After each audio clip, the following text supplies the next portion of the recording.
Não, passei a versão.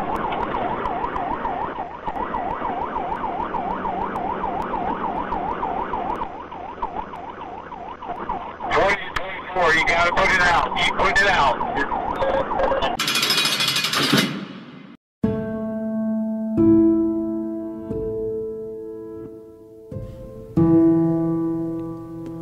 Folks, welcome back to another episode of The Fallen Badge.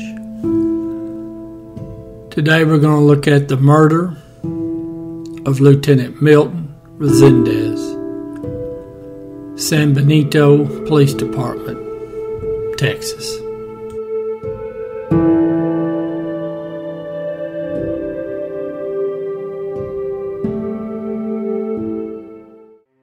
Lieutenant Resendez was 52 years old. Now, he had 30 years on in law enforcement.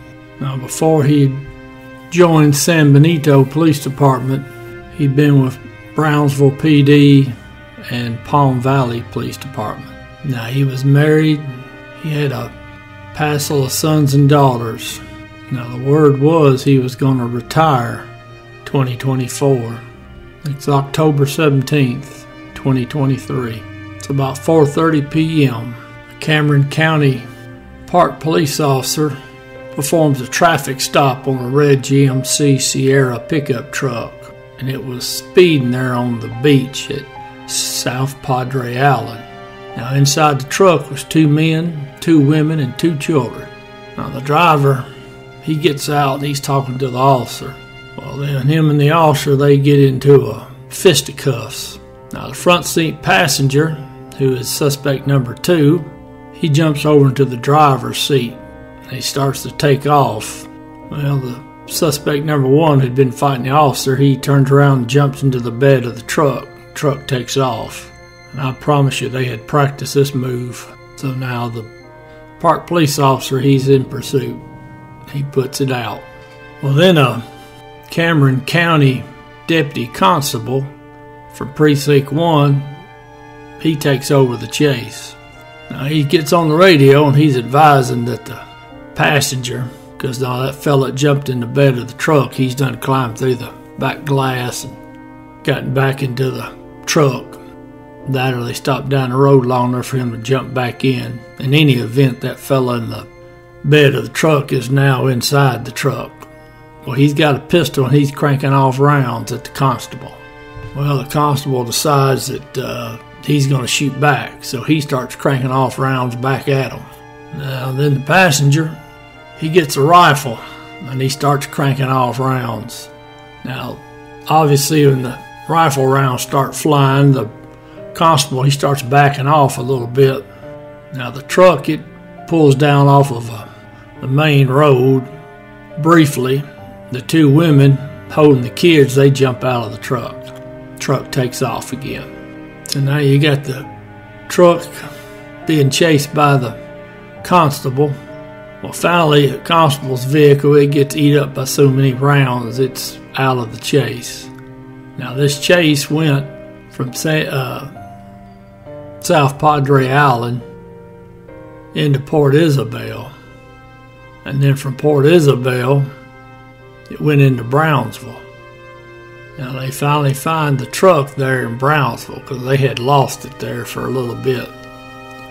Now, it's parked up in the north part of Brownsville. That's about 5 p.m. when they find it. Now, about 10:30 that night, police spot the suspects, and now they're in a black Ford Expedition. And the chase is on. Now, I'm pretty sure that the chase went up the interstate. Can't swear to that, but I'm pretty sure it did. Well, anyways, they're running northbound, and the suspects, they get off there in the town of San Benito. Now, Lieutenant Resendez he's coming northbound on North Sam Houston Boulevard. There's an intersection right there. It's Highway 77. Now, the suspects, I don't know if they turned there in that intersection and tried to go back southbound on Sam Houston, or if they were just coming straight down southbound on Sam Houston. Any event, suspect in the front of the expedition, he still got his rifle. He starts cranking off rounds at the lieutenant. One round hits the front of Lieutenant Resendez's squad car. Second round goes through the driver's door. Now it hits the lieutenant somewhere in the side there or in the front. Now there was, according to the resource material, they pointed out the fact that the round was below his vest. But folks, if this suspect's firing that rifle at threat level 2A or threat level 3 vest, it's not going to stop a rifle round. Anyways, the lieutenant's hit. I don't know where his vehicle ended up stopping. It looked like from the crime scene pictures that it came to rest somewhere near that auto parts place there on the corner.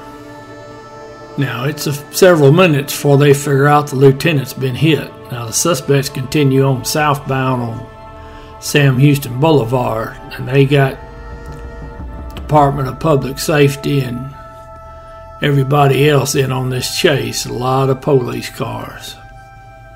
Now, they get to calling for the lieutenant, because I'm sure there's some San Benito officers involved in this chase, and I'm sure they're having to ask the lieutenant if their pursuit policy is anything like Memphis had. You had to get permission to get in on that chase. And if you got involved in one, the lieutenant had 60 seconds to tell the dispatcher whether the officer could continue the chase or not. But in any event, they call for the lieutenant. They can't get a hold of him. They send cars over there and they find Lieutenant Resendez. Now they transport him to the hospital there, Valley Baptist, but they pronounce him dead there. Now the vehicle gets back to the interstate and it heads back southbound, back towards Brownsville.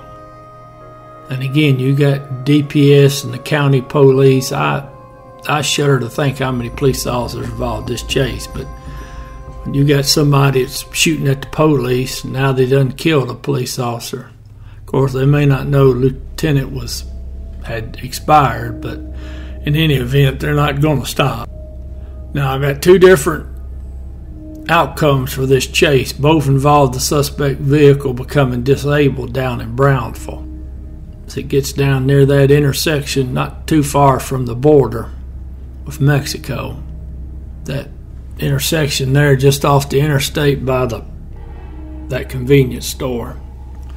But the back left tire was off the rim. Now, some of the resource material stated that the police, a DPS officer or a DPS trooper, did a pit maneuver on the vehicle.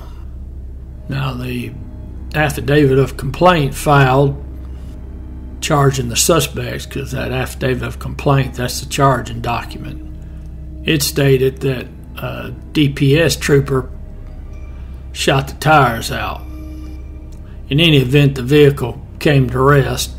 Suspects bailed out. They started to run, but they didn't get far, and they were taken into custody. Now, one of the suspects, the alleged shooter, he confessed that he was the one doing all the shooting, that the driver wasn't doing anything but driving. I guess he's trying to help his buddy out, but I got bad news for his buddy. He's just as guilty of Lieutenant Resendez's murder as the fellow pulling the trigger is. Now, they've been charged with evading arrest, aggravated assault with a deadly weapon, and capital murder. But I'm sure at the time when they actually get into court and get to going, I imagine that state report that's going to be filed by the Texas Rangers, if that's the ones doing the investigation, the charges on them are going to be very long.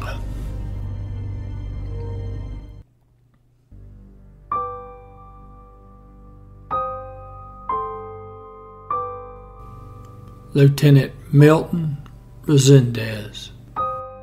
End of watch, October 17th, 2023.